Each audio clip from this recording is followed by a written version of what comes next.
ನಮಸ್ಕಾರ ವೀಕ್ಷಕರೇ, ನಮ್ಮ ಡಾಕ್ಟರ್ ಆದ ಎ.ಡಿ. ಬಾಗಲಕೋಟ್ ಯೂಟ್ಯೂಬ್ ಚಾನಲ್ ಹಾಗೂ ಸೋಷಿಯಲ್ ಮೀಡಿಯಾಗೆ ಸ್ವಾಗತ ಸುಸ್ವಾಗತ.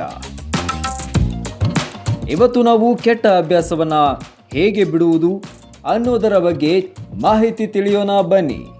ನಮ್ಮ ಜೀವನದಲ್ಲಿ ಕೆಲವೊಮ್ಮೆ ನಾವು ಅರಿಯದೆ ಕೆಲವು ಕೆಟ್ಟ ಅಭ್ಯಾಸಗಳಿಗೆ ಬಲಿಯಾಗಿರುತ್ತೇವೆ. ಮೊಬೈಲ್ಗೆ ಅತಿಯಾಗಿ ಅಂಟಿಕೊಳ್ಳುವುದು, ತಪ್ಪು ವಿಷಯಗಳನ್ನು ನೋಡುವುದು, ದೇಹಕ್ಕೆ ಹಾನಿ ಮಾಡುವ ಕೆಲವು ಚಟುವಟಿಕೆಗಳು ಇವು ನಿಧಾನವಾಗಿ ನಮ್ಮ ಮನಸ್ಸು ಮತ್ತು ಆರೋಗ್ಯದ ಮೇಲೆ ಪರಿಣಾಮ ಬೀರುತ್ತವೆ. ಆದರೆ ಒಂದು ಮುಖ್ಯವಾದ ಸತ್ಯ ಏನೆಂದರೆ, ಯಾವುದೇ ಕೆಟ್ಟ ಅಭ್ಯಾಸ ನಮ್ಮನ್ನು ಶಾಶ್ವತವಾಗಿ ಹಿಡಿದುಕೊಳ್ಳಲು ಸಾಧ್ಯವಿಲ್ಲ. ನಾವು ನಿರ್ಧಾರ ಮಾಡಿದರೆ ಅದನ್ನು ಬದಲಾಯಿಸಬಹುದು.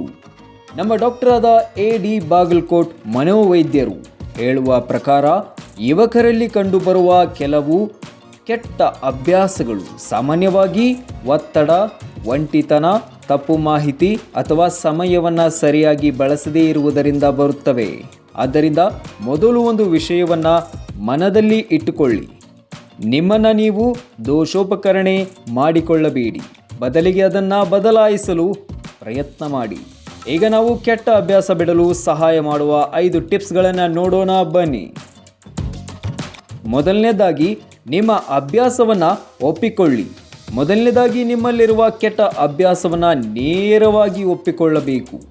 ಹಲವಾರು ತಮ್ಮ ತಪ್ಪನ್ನು ಒಪ್ಪಿಕೊಳ್ಳುವುದು, ಆದರೆ ಸಮಸ್ಯೆಯನ್ನು ಒಪ್ಪಿಕೊಂಡಾಗಲೇ ಪರಿಹಾರ ಆರಂಭವಾಗುತ್ತದೆ.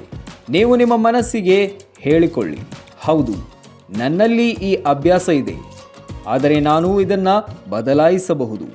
ಇದು ಬದಲಾವಣೆಯ ಮೊದಲ ಹೆಜ್ಜೆ.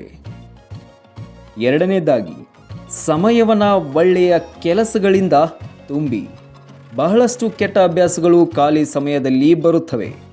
ಆದ್ದರಿಂದ ನಿಮ್ಮ ದಿನವನ್ನು ಉಪಯುಕ್ತ ಕೆಲಸಗಳಿಂದ ತುಂಬಿ. ಉದಾಹರಣೆಗೆ, ವ್ಯಾಯಾಮ ಮಾಡುವುದು, ಪುಸ್ತಕ ಓದುವುದು, ಹೊಸ ಕೌಶಲ್ಯ ಕಲಿಯುವುದು, ಸ್ನೇಹಿತರ ಜೊತೆ ಒಳ್ಳೆಯ ಚರ್ಚೆ ಮಾಡುವುದು. ಮನಸ್ಸು ಒಳ್ಳೆಯ ಕೆಲಸಗಳಲ್ಲಿ ತೊಡಗಿಸಿಕೊಂಡರೆ ಕೆಟ್ಟ ಅಭ್ಯಾಸಗಳಿಗೆ ಅವಕಾಶವೇ ಸಿಗುವುದಿಲ್ಲ. ಮೂರನೇದಾಗಿ, ನಿಮ್ಮ ಪರಿಸರವನ್ನು ಬದಲಾಯಿಸಿ. ಕೆಲವೊಮ್ಮೆ ನಮ್ಮ ಸುತ್ತಮುತ್ತಲಿನ ಪರಿಸರವೇ ಕೆಟ್ಟ ಅಭ್ಯಾಸಕ್ಕೆ ಕಾರಣವಾಗಬಹುದು. ಉದಾಹರಣೆಗೆ, ತಪ್ಪು ಸ್ನೇಹಿತರು, ತಪ್ಪು ವಿಷಯಗಳು ಅಥವಾ ಹೆಚ್ಚು ಸಮಯ ಒಂಟಿಯಾಗಿರುವುದು. ಆದ್ದರಿಂದ ನಿಮ್ಮ ಸುತ್ತಮುತ್ತಲ ಒಳ್ಳೆಯ ಜನರು ಮತ್ತು ಪ್ರೇರಣೆಯ ವಾತಾವರಣ ಇರಲಿ. ಒಳ್ಳೆಯ ಸ್ನೇಹಿತರು ನಿಮ್ಮ ಜೀವನವನ್ನು ಉತ್ತಮ ದಾರಿಗೆ ತೆಗೆದುಕೊಂಡು ಹೋಗಬಹುದು. ನಾಲ್ಕನೇದಾಗಿ, ದೇಹ ಮತ್ತು ಮನಸ್ಸಿನ ಆರೋಗ್ಯ ಕಾಪಾಡಿ. ಡಾಕ್ಟರ್ಗಳು ಹೇಳುವಂತೆ ನಮ್ಮ ದೇಹ ಮತ್ತು ಮನಸ್ಸು ಆರೋಗ್ಯಕರವಾಗಿದ್ದರೆ ಕೆಟ್ಟ ಅಭ್ಯಾಸಗಳು ಸಾಧ್ಯತೆ ಕಡಿಮೆ.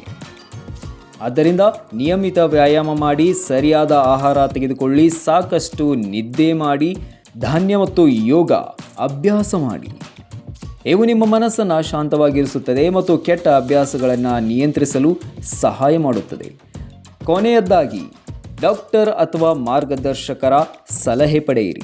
ಕೆಲವೊಮ್ಮೆ ಕೆಟ್ಟ ಅಭ್ಯಾಸಗಳು ನಮ್ಮಿಂದ ಮಾತ್ರ ನಿಯಂತ್ರಿಸಲು ಕಷ್ಟವಾಗಬಹುದು. ಅಂತಹ ಸಂದರ್ಭದಲ್ಲಿ ಡಾಕ್ಟರ್ಗಳ, ಕೌನ್ಸಿಲರ್ ಅಥವಾ ಮಾರ್ಗದರ್ಶಕರ ಸಲಹೆ ಪಡೆಯುವುದು ತುಂಬ ಮುಖ್ಯ. ವಿಶೇಷವಾಗಿ ಸೆಕ್ಸ್ ಎಜುಕೇಷನ್ ವಿಷಯಗಳಲ್ಲಿ ಹಲವರಿಗೆ ತಪ್ಪು ಮಾಹಿತಿ ಇರುತ್ತದೆ. ಸಂಕೋಚ ಪಡದೆ ಸರಿಯಾದ ವೈದ್ಯಕೀಯ ಸಲಹೆ ಪಡೆದುಕೊಂಡರೆ ನಿಮ್ಮ ಮನಸ್ಸಿನ ಗೊಂದಲಗಳು ದೂರವಾಗುತ್ತವೆ. ಹೆಚ್ಚಿನ ಮಾಹಿತಿಗಾಗಿ ಡಾಕ್ಟರ್ ಎ.ಡಿ. ಬಾಗಲಕೋಟ್ ಅವರನ್ನು ನೀವು ಸಂಪರ್ಕಿಸಬಹುದು. ನಿಮಗೆ ಯಾವುದೇ ರೀತಿ ತೊಂದರೆ ಇದ್ದಲ್ಲಿ ಅವರು ಪರಿಹರಿಸುತ್ತಾರೆ. ದೂರವಾಣಿ ಸಂಖ್ಯೆಗಾಗಿ ಕರೆ ಮಾಡಿ 9986954475ಕ್ಕೆ. ಟಾಪ್ ಬೆಸ್ಟಲ್ಲಿ ನಿಮ್ಮ ಯಾವುದೇ ಸಮಸ್ಯೆ ಇರಲಿ ಬಗೆಹರಿಸುತ್ತಾರೆ. ಡಾಕ್ಟರ್ಗೆ ಕರೆ ಮಾಡಿ ನಿಮ್ಮ ಪರಿಹಾರವನ್ನು ಕಂಡುಕೊಳ್ಳಿ. ನೋಡಿದ್ರಲ್ಲ, ಈ ಎಲ್ಲ ಟಿಪ್ಸ್ಗಳನ್ನು ಫಾಲೋ ಮಾಡಿದರೆ ನಿಮ್ಮ ಭವಿಷ್ಯ ಬದಲಾಗುತ್ತೆ. ನೀವು ಸಕ್ಸಸ್ ಕಾಣಬಹುದು. ನಿಮ್ಮ ಜೀವನವನ್ನು ಬದಲಾಯಿಸಲು ಶಕ್ತಿ ನಿಮ್ಮಲ್ಲೇ ಇದೆ. ಇಂದು ನೀವು ಒಂದು ಸಣ್ಣ ನಿರ್ಧಾರ ತೆಗೆದುಕೊಂಡರೆ ನಾಳೆ ನಿಮ್ಮ ಭವಿಷ್ಯವೇ ಬದಲಾಗಬಹುದು.